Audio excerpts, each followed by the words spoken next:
কোটা সংস্কারের দাবিতে টানা কয়েকদিন ধরে আন্দোলন করছেন সাধারণ শিক্ষার্থীরা। আন্দোলনের রেশ ধরে সোমবার ছাত্রলীগের সঙ্গে দফায় দফায় সংঘর্ষ হয়েছে শিক্ষার্থীদের। এ ঘটনায় শতাধিক ছাত্রছাত্রী আহত হয়েছেন। শিক্ষার্থীদের ওপর নির্যাতনের প্রতিবাদে সরব হয়েছেন দেশের ছবি অঙ্গনের তারকারাও। এই হামলার ঘটনায় নিন্দা জানিয়েছেন তারা।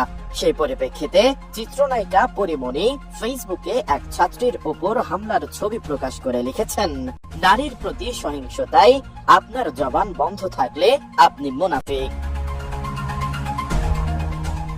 শুধু পরিমণি নন, চিত্রনায়িকা পূজা চেরি এক ফেসবুক স্ট্যাটাসে লিখেছেন, এ কেমন স্বাধীনতা?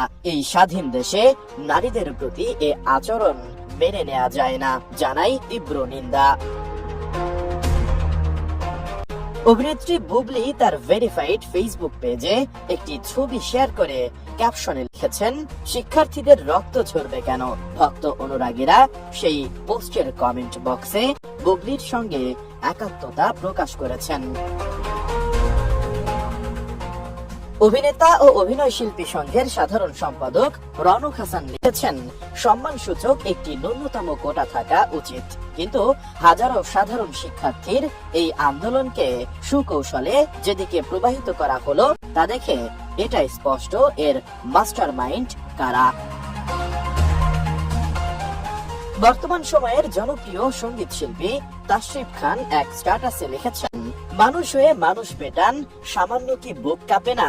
অধিকার চাইলো যারা, তারাই বা কি খুব অচেনা? দলের চেয়ে না দেশটা বড়, তাহার চেয়েও বড় মানুষ। এতই অন্ধ হলাম কবে, ফিরবে কবে মোদের হুঁশ?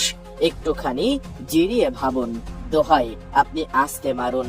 ভাইয়ের গায়ে বোনের গায়ে আঘাত করতে হাত কাঁপে না? মানুষ হয়েই কি লাভ হলো, আজ মানুষ লাগে খুব অচেনা। এদিকে দেশের আলোচিত ইউটিউবার ও অভিনেতা সালমান মুক্তাদির হামলায় আক্রান্ত শিক্ষার্থীদের পাশে দাঁড়ানোর ঘোষণা দিয়েছেন।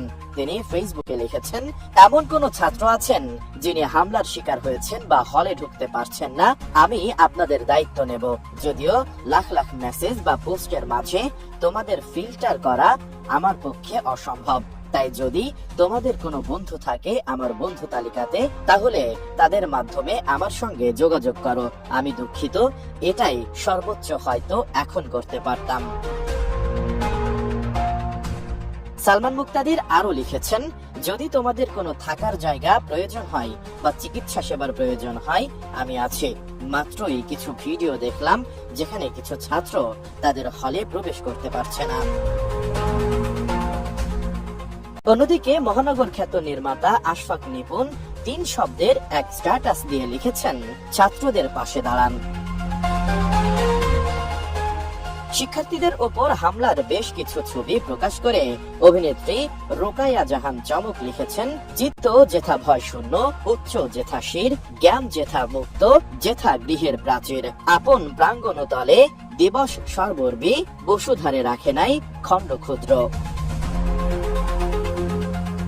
সময়ের আরেক আলোচিত অভিনেত্রী মিষ্টি জান্নাত লিখেছেন, আপনি উচ্চতর ডিগ্রি অর্জন করেছেন, কিন্তু উচ্চ কণ্ঠে অন্যায়কে অন্যায় এবং ন্যায়কে ন্যায় বলার সাহস নেই, তাহলে আপনি একটা আবর্জনা, রাজাকার। অভিনেত্রী রুনা খান হামলার শিকার ভীত এক ছাত্রীর ছবি প্রকাশ করে হৃদয় ভাঙা ইমোজি চিহ্ন দিয়ে নিজের প্রতিক্রিয়া জানিয়েছেন। আলোচিত content creator RS Faim Chowdhury ফেসবুকে লিখেছেন, ধর্ম গোত্র দল এগুলোর আগে নিজেকে মানুষ ভাবো। যাদের নিরীহ পেয়ে আঘাত করছো তারাও কারো না কারো ভাই, কারো না কারো বোন। ছাত্ররা সম্পূর্ণ যৌক্তিকভাবে তাদের মেধার মূল্যায়ন চাই। এই ন্যূনতম চাওয়াটুকু যদি না দেওয়া হয় তাহলে এর চেয়ে দুর্ভোগের কিছু আর হতে পারে না। আল্লাহ সবাইকে হেফাজত করুক। তারুণ্যের জয় হোক।